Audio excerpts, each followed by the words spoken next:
Hi, this is Jessica Smith with Bland's Nursery in West Jordan, Utah. And today we're talking about planting herbs with flowers. Herbs and flowers are actually very beneficial to your yard, especially in the vegetable garden. They can be planted anywhere. They don't need their own little area unless you want to have like a small little herb garden. But the benefits of herbs are astronomical.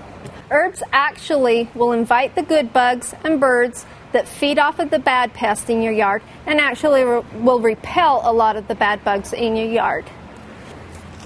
Basil right here, this is an awesome one to use to repel mosquitoes, mites, aphids.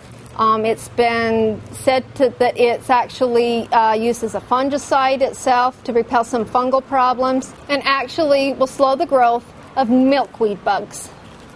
The chives itself, right here, also deter aphids. Planted around your roses and raspberries, it will also help deter Japanese beetle. Dead nettle right here will repel potato bugs for you in your garden or anywhere in your yard. It does like a shadier location. The petunias planted around your beans are beneficial to them.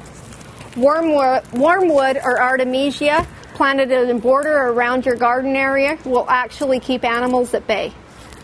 The workhorse around, plant this everywhere in your yard. Marigolds repel many different insects. For planting herbs and flowers, I recommend mixing both together and planting them everywhere, especially in that vegetable garden.